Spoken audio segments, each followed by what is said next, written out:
แมวด้วยซองเนี่ยซองนี่นะ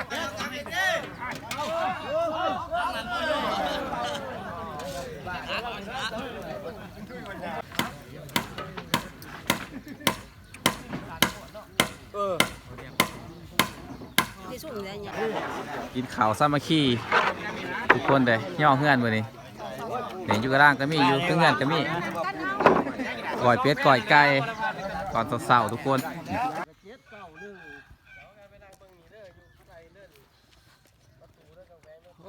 เดือบ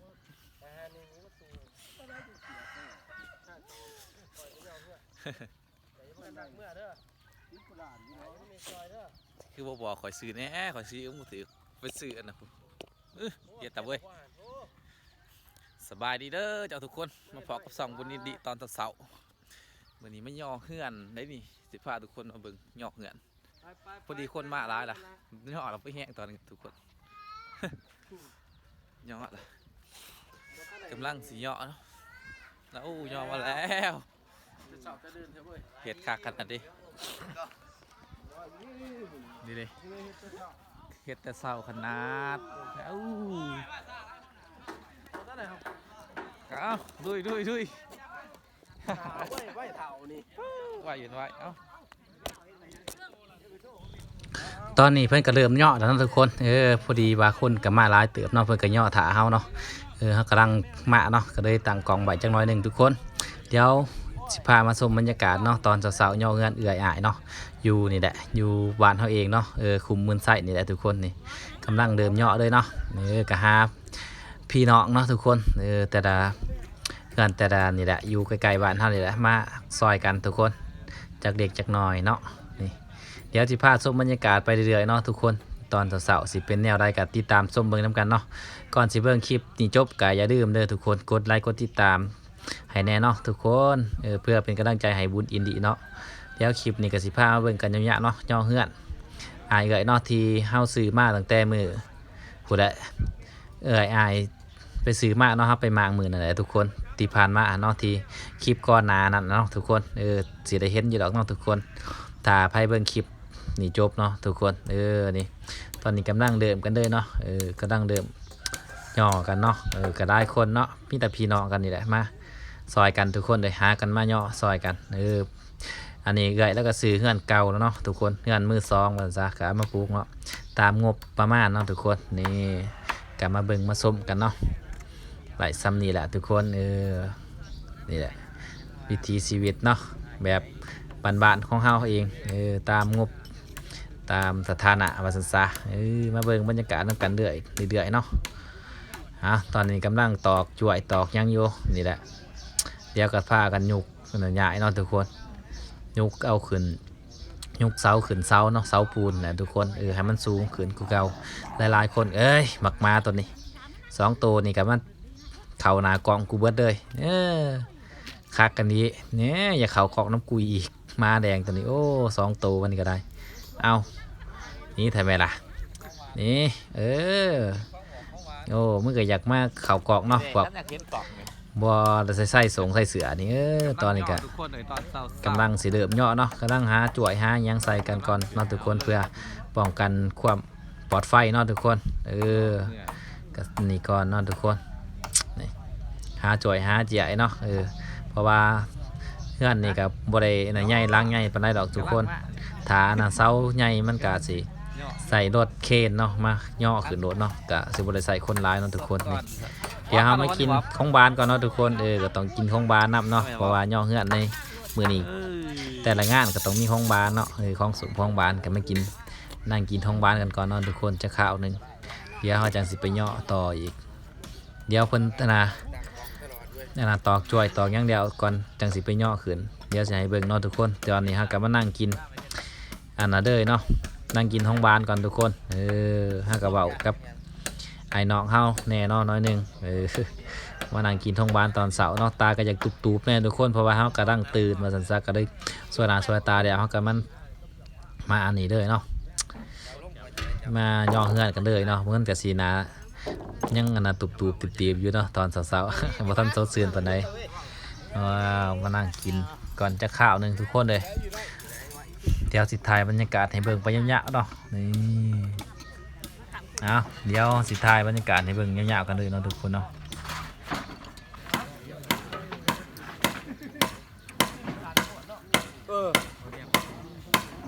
ที่สุดเลยเนี่ย โอ้ยไรหรือว่าเราตะปูพ่อ ก็ที่แต่ปูเลย เอาซุ่มนี่รอไปละเนี่ยเอา ตักมันกินเองอันนั้นลองยังวะนวดดูกระซาขิมนะมีอย่างเดี๋ยวมันเอาโลกนี่เอาเราที่ปากแล้วหนายิงทับมันเอาไปละเอียดบ้างนะ เนี่ยในทรงแขกทรงค้าเป็นเมืองไหนมันใส่ในบ้านมัน กินเอาว่างๆนะกินเอาว่าง มาเลยมาเลยของหวานเด้อ ตัวไหนก่อน แน่ตัวเจ้า กินเบอร์กันดี แค่บอก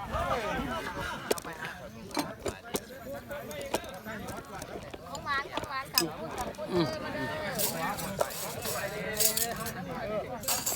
ไปเหยาะแล้วไปหาเหยาะ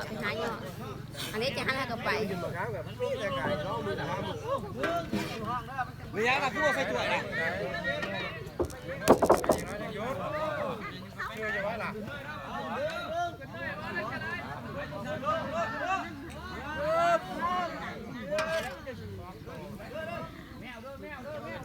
แมวด้วย ซองนี่ที่น่ะซองนี่ที่น่ะแม่แน่ไหนมือเด้อไอ้ผู้เป็นคนใส่รถนะทีมมันหันนี่มาโลดใส่รถแย่งใส่รถเอ้าโอ้ยยังมาเสือเดือ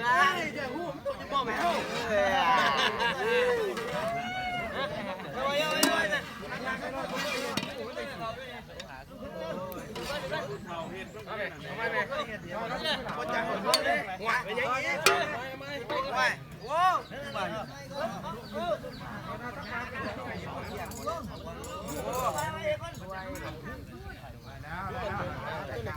ทั้งพี่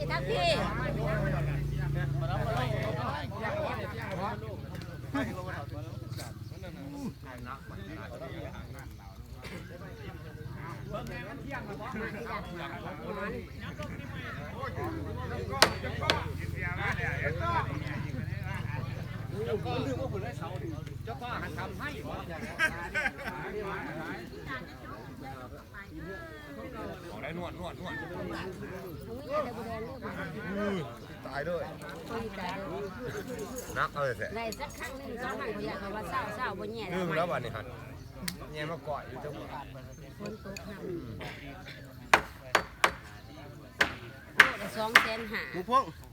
หวานกำลังไหลจะข้ามมาโอ้ ต้องแสนหาได้โดน ยดาหนายเว้ย ตึ้ง200,000ผสมหัน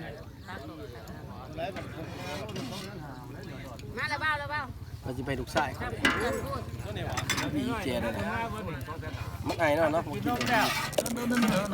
องวางแม่นิดหน่อยครับแม่นี่ไหวนี่มันออกเพื่อจะออกได้หน่อย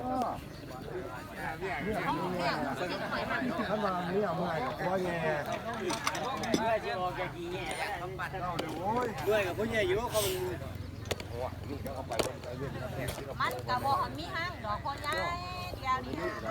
เรียกกันเยอะเขาเปลี่ยนอยู่ เราทางของ เข้านี่บ่ไอ้น้องว่าเราก็ถือขู่นี่แซ่บบ่พลาดที่สุด หลังจากเอาเสาที่1ขึ้นแล้วเนาะก็เตยมาต่อกันเสาที่2ทุกคนนี่เดี๋ยวตอนนี้กำลังสีพากันเดิมเหาะเนาะทุกคนนี่เสาที่2แล้วกำลังใส่แมวใส่อีหยังเลยเนาะผู้ยุกก็ยุกไปได้เนาะทุกคนทั้งคนร้ายก็ยุกก่อนนะเนาะทั้งคนหน่อยก็ยังบ่ทันได้ยุกอยู่ทุกคนเดี๋ยวมาเบิ่งกันเลยเนาะเสาที่2แถวที่2เนาะเสาแถวที่2ทุกคนมา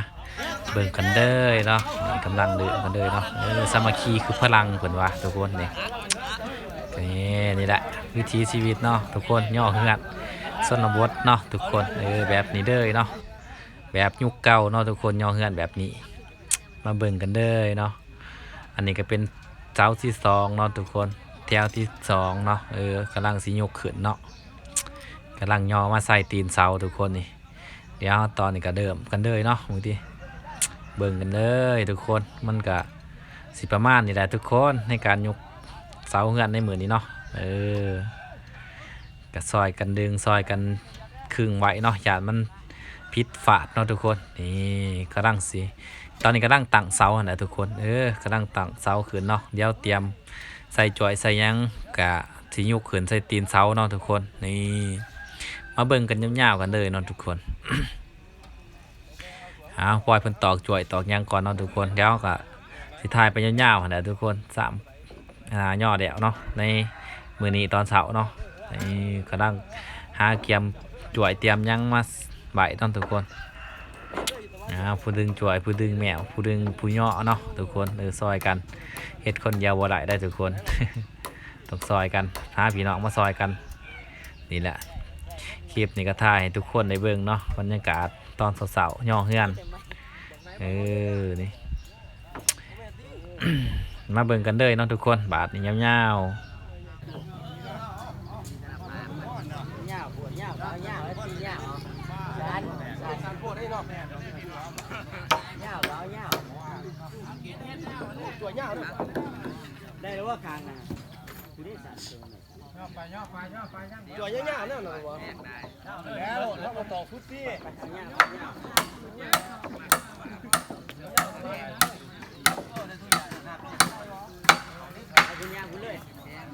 ด้วยอะไรนะโลถ้าโตขึ้นต่ออีกด้วยขึ้นต่ออีกด้วยมันใจลูก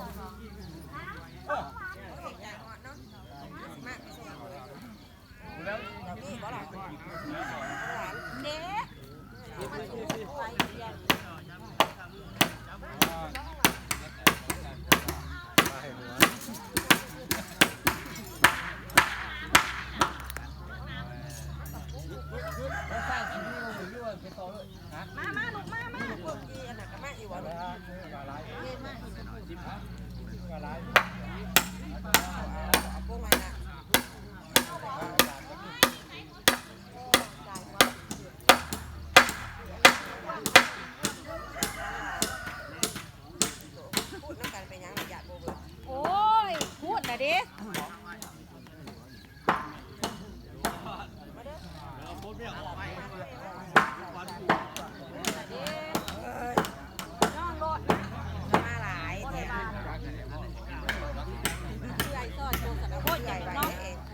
จะไปกินหน่อยย่างก้อยนะ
ย่างขึ้นเลยย่างขึ้นเลย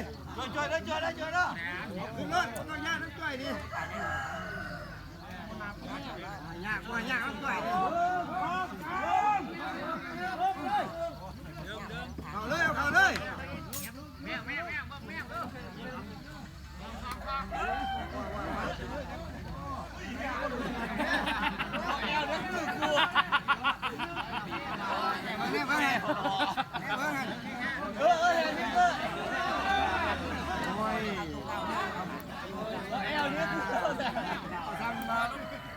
คุณได้ข้อห้องกันนิดเลยเว้ยย้อนขึ้นไม่นะไก่เท่าเสียไก่เท่าไก่เสร็จเตียง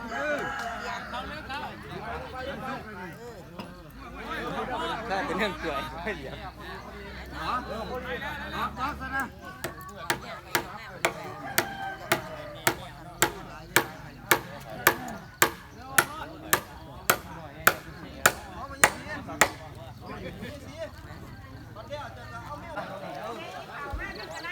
หลังจากแล้วพี่น้องบัดนี้มากินข้าวกันต่อกันเลยเนาะนี่กำลังกินพอดีก็ตะเบ็นขึ้นจวดบัดนี้โอ้ยอดงานวันนี้เรียบร้อยข้าวเดียว สนองตั้งอาหารเอาไม้ เฮ็ดจะได้ล่ะ เพิ่นนั่งอยู่ไปเทระแพทย์เพิ่นสิเอิ้นเอาหรอกว่าคงสิใช้ ใส่อีก มาใกล้เป็นสกันนี่แหละ เออเอา คนลังไงกันโก้ท้ายอะไรเนี่ย ลัง เอาได้เลยนะห่วย ไปเร็ว พอเขาว่าสิเปลี่ยนรถ เดี๋ยวอีกกันหนึงเอากินข้าวสามัคคีทุกคนเลยย่อเฮือนวันนี้เนี่ยอยู่กระด้างก็มีอยู่เครื่องเฮือนก็มีก่อยเป็ดก่อยไก่ก่อนเสาๆทุกคนบรรยากาศนี่ย่อเฮือนเรียบร้อยก่อนเสากับกินข้าวย่อเฮือนเนาะทุกคนกำลังกินง่ายๆแบบเบาๆหรือว่าของทีมงานหน่อยเนาะ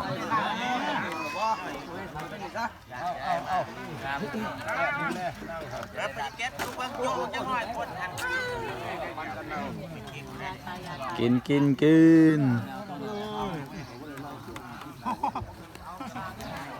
ย่อแล้วให้มาคล้องบ้านคล้องสมก็กินไปเลยอร่อยนะไม่ยากหรอกที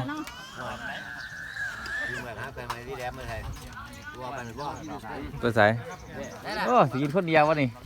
ป้าโทษวะ คักๆเนี่ย อ้าวยังล่ะเอ้ยพี่เด้พี่ทั้งพี่แห่ง2 คนนี่กินเศร้ากินแต่เศร้าเนี่ยตั้งในแห่งไหน2 คนนั่นนี่กินที่กันมันก็ได้นี่กระลังที่3นี่แหละพี่น้องกินข้าวต้องกันแบบนี้ก่อยเป็ดก่อยไก่เอาท่านเหนื่อยสัน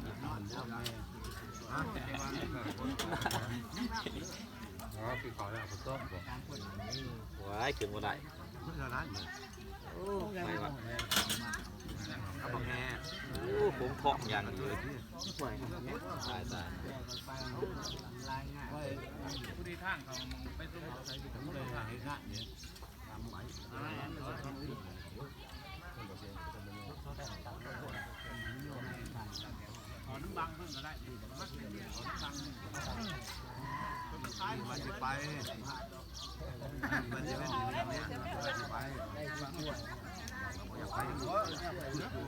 ยต้นเลือดอะไรผมท้องเ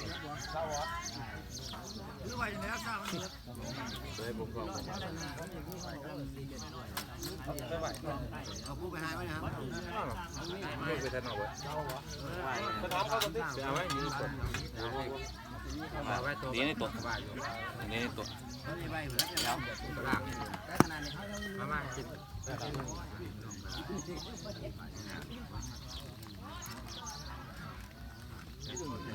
ก็จะไปเอา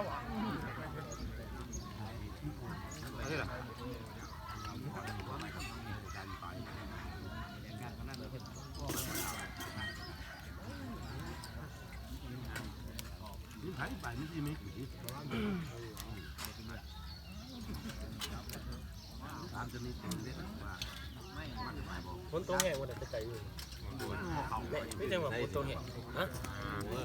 ฮะผู้ยันหนามผมทางที่ว่าคนตัวแห่การเสียทำไม่มีหรอกที่หวังหรอกถูก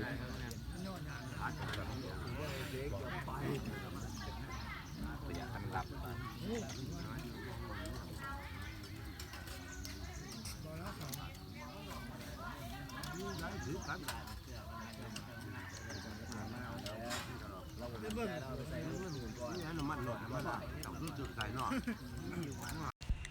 เอาทุกคนหลังจากกินข้าวแล้วเนาะกามาเริ่มเฮ็ดเปียกกันอีก